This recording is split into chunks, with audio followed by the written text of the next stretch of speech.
Welcome to AskPsychSesssions, where we ask some of the best teachers in psychology questions from you, our audience. If you would like to send in a question or an idea for a conversation, please visit bit.ly/AskPsychSessions. That's bit.ly/AskPsychSessions, all lowercase, no spaces. And here's our next question. This one comes from Washington State's own Janet Peters, and the question is, here's some context actually first. Our university just had a town hall debate with Teaching Academy members on do you let your students keep exams and why? A few faculty on each side discussed their, what's POV? Point of view. Oh, God. I couldn't make it, but it really piqued my interest. So do you guys, have you thought about this question? Should you let your students keep their exams? Personally, my practice has been for many years that I choose not to let them keep them. I like to reuse exams wherever possible, avoid killing any more trees than I have to.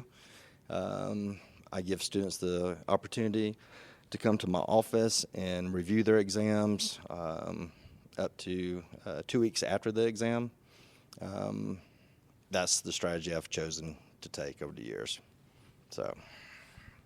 Here, I'll play it with this one. I don't give exams, but in the days when I used to, I had a big, huge exam bank on Blackboard. And so I would have for, let's say, general psych, and I was giving an exam over a chapter, I'd have 1,000 items per chapter. And so I would just randomly generate per chapter. So, yeah, I'd give them away. And if they want to coordinate with their classmates and try to identify the randomly generated items, go for it.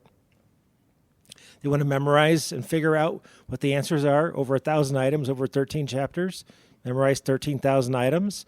Odds are, if you do that, you're probably learning some stuff about general psychology. Yeah, I think for me it depends on the type of exam it is and how easy it's going to be to generate new items. If it's an exam that has lots of short answer questions. When I've taught research methods, oftentimes you give them a short answer question where it says, explain to me some of the key differences between a correlational design and an experimental design in a paragraph. Yeah, I'm going to let you keep your test and take it home because I told you I was going to ask you that on the exam. It's not a surprise that that's something that you have to explain. If it's multiple choice, and I've spent a lot of time trying to craft good items that really tap into the learning objectives and the critical thinking, not just, what's the definition of this or, very lower level questions, then I keep those myself and I don't return those. But much like Nolan, I give them the chance to come go over it. So exam type is important then, it sounds like. It depends on what you're doing. And in some ways, I agree with you, Jason, that a particularly short answer exams, they should know that those are coming if we've been transparent about what we're teaching them. Or even multiple choice, Nolan said, yeah. Even with multiple choice, I'll post learning objectives 1 week out, so they know what they're going to be tested on. They may not know, they're not going to know the exact questions, but they know what I'm going to test them over.